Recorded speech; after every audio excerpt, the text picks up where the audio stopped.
Hello friends, Dipa lifestyle তোমার সবাইকে welcome. আজকে একটি নতুন দিন নতুন একটি ব্লগ নিয়ে আসলাম। আসলে অনেক দিন পর ব্লগ করেছি, আমি অনেক দিন পরে ভিডিওটা আপলোড করছি। আমি রেডি হয়ে গেছি, কোথায় যাচ্ছি কেন যাচ্ছি সাথে থাকো, দেখতে থাকো ভিডিওটা শেষ পর্যন্ত। আর যদি নতুন ফ্রেন্ড হয়ে থাকো তাহলে বেল আইকনটা ক্লিক করে রাখবে আর সাবস্ক্রাইব বাটনটাও ক্লিক করে রাখবে। এখন দেখো বেবিকে রেডি করে ফেলেছি, বেবি ঘুমাচ্ছে। ঘুমের মধ্যে ওকে রেডি করানো হয়েছে, কারণ বাচ্চাদের তো ঘুমের মধ্যে রেডি করাতে হয়, না হলে তো খুব পরিশ্রম হয় রেডি করাতে। তাই আমিও রেডি, আমার মাও রেডি, বেবিও রেডি।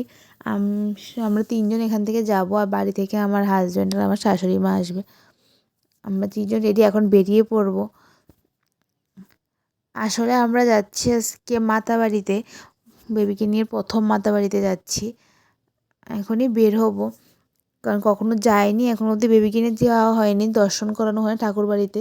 তাই আজকে যাব। আমরা বেরিয়ে গেলাম। কোনটা একটা কারণে মারও শাড়িটা চেঞ্জ করতে হয়েছে, দেখে হয়তো বুঝতে পারবে। তাই আমরা রাস্তার মধ্যে আছি, খুব রৌদ্র ছিল, তাই ছাতাও নিতে হয়েছে। এখন রাস্তার মুখে যেয়ে অটো ধরবো, কারণ অটো দিয়ে আমরা যাবো, কারণ কি আমাদের বাড়ি থেকে মাতাবাড়ি 10 মিনিট, মোটামুটি 10 মিনিট লাগে। আর সামনে পুজোর জন্য প্যান্ডেল করা হচ্ছে। তো ভাবতেই পারছো পুজোর আগের ভিডিওটা আমি এখন পোস্ট করছি, খুবই ব্যস্ত থাকি সারাদিন, ভিডিওটা পোস্টই করতে পারি না। বলতে বলতে তোমার সাথে কথা বলতে বলতে চলে আসলাম মাতার বাড়িতে। দেখো একদম মেইন রোডে চলে এসেছি, এখন নেমে পড়বো। নেমে আমরা কিছুক্ষণ হেঁটেই যাব। এখন চলে এসেছি দিঘির পাড়। দিঘির পাড় অনেকক্ষণ বসবো আমরা, কারণ কি আমার শাশুড়ি মার হাজব্যান্ড এখনও আসেনি, ওদের জন্য বসবো। খুব ভালো বাতাস ছিল তো, তাই ভালোও লাগছিলো। তাই আর মন্দির এখন উঠিনি, ওদের সাথে একসাথেই উঠবো ভেবেছি, ওরা আসলে উঠবো। তাই অনেকক্ষণ ধরে বসে রয়েছি। বেবিও ঘুমাচ্ছে, দেখি ওকে উঠাতে পারি কি না। তাই এখন আমি যাচ্ছি দিঘিতে, নামবো জলটার কাছে, কারণ হাত পা একটু ধুয়ে নেব। আর এখানে কচ্ছপগুলি এসছে, আমি দেখেছি উপর থেকে সবাই বিস্কিট দিচ্ছে, তাই আমিও নামলাম। কারণ এখানে 7-8টার মতো হয় কচ্ছপ এসেছে, মাছও অনেকগুলি, তাই ভালো লাগছে দেখে। দেখো তোমরাও কচ্ছপগুলি সবগুলি অনেকটা বড় বড়, আর এখানে একটা বেবি ছিল, এটাকে দেখে খুব কিউট লাগছিল, ভালোই লাগছিল বেবিটাকে দেখে। বেবি কচ্ছপগুলি খুব সুন্দর হয়, আর ভিউটাও খুব সুন্দর, কারণ কি রৌদ্র নেই, শুধু হাওয়া ছিল। ভিউটা খুবই ভালো লাগছিল, জলের ঢেউগুলির জন্য আরও ভালো লাগছিল দিঘিটা। তো অনেকক্ষণ বসেছিলাম, তাই আমি এখান থেকে হাত পা ধুয়ে উপরে চলে গিয়েছি। আর এখানে দেখো সবগুলি কচ্ছপ, 4-5টা মনে হয়। আমি ধরিনি, কারণ আমার ভয় করে একা একা ধরতে, তাই আমি ধরিনি ওদেরকে। ভালোই লাগছে দেখে, খুব কাছ থেকে আমি ভিডিওটা করেছি, কিন্তু ক্যামেরাতে খুব দূরে দূরে মনে হচ্ছে, তাই জুম করে তুলতে হলো। এখন আমরা চলে আসছি, এখন আমি আর মা এখন চলে যাব। अंबर से तोड़ा सूरज को प्यारा, अम्मा के आंचल में ढक डाला सारा, ढक डाला सारा। अंबर से उतरी प्यारी कोयलिया, कू करके उसने है जा। এখন চলে যাচ্ছি মাতাবাড়ি মন্দিরে, উপরে চলে এসেছি। মোটামুটি লাইন ছিল, কারণ দুপুরের টাইম তো বেশি একটা লাইন ছিল না, হালকা একটু একটু লাইন ছিল, মহিলাদের কোনো লাইন ছিল না। তাই আমরা খুব তাড়াতাড়ি দেখিয়ে ফেলে মানে ভোগটা দিয়ে দিয়েছিলাম। এখানে দাঁড়িয়ে তাড়াতাড়ি করে ভোগটা দিয়েছে, মহিলাদের 2-3জন লাইন মাত্র। মাতাবাড়িটা একদম ফাঁকা ছিল, আমি ঘুরে ঘুরে দেখছিলাম, কারণ কি ভালো লাগে মাতাবাড়িতে আসলে, ঘুরতে ভালোই লাগে। এখন তো কাজ চলছে, কাজটা কমপ্লিট হয়ে গেলে আশা করি খুবই ভালো লাগবে। এখানে পুরোপুরি ফাঁকা, একদম রৌদ্র তো নেই, কিন্তু গরম হিট ছিল।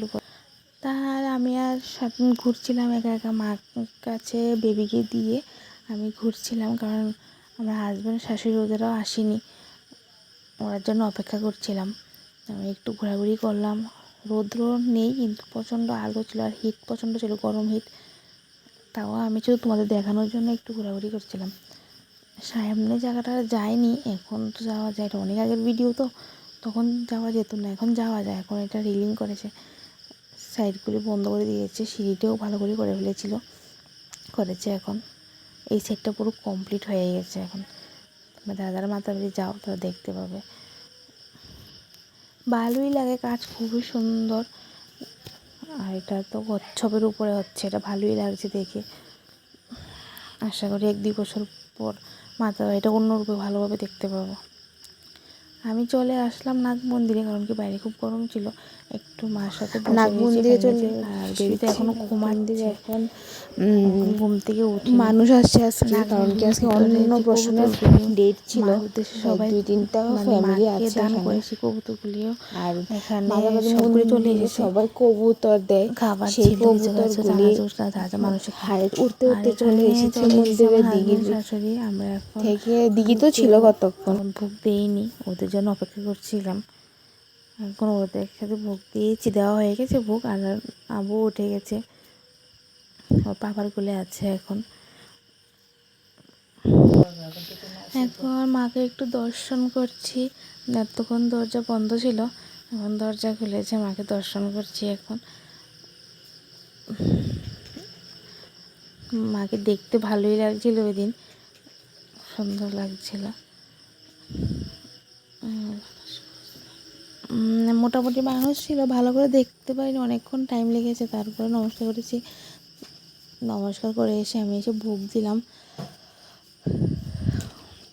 ব্লগটা অনেকটা বড় হয়েছে, তাই আমি এটাকে স্পিড বাড়িয়ে এরকম তাড়াতাড়ি করছিলাম, যাতে দেখাতে পারি সবটা আর খুব তাড়াতাড়ি। কারণ অনেকক্ষণ দেখাটা সবাই আশা করি দেখতে পারবে না, অনেকক্ষণ বসে থাকতে হয়। আর এখানে ঘুরতে ঘুরতে অনেকখানি জায়গা আমরা ঘুরলাম, ভালোই লাগলো। আর এখন বাড়ি যাওয়ার টাইম, বাড়িতে চলে যাচ্ছি। দেখো আবু ঘুমাচ্ছে না, আবু জেগেই রয়েছে।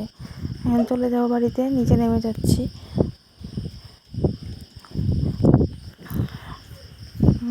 অনেকক্ষণ থাকার জন্য, ব্লগটা দেখার জন্য অনেক অনেক ধন্যবাদ তোমাদের।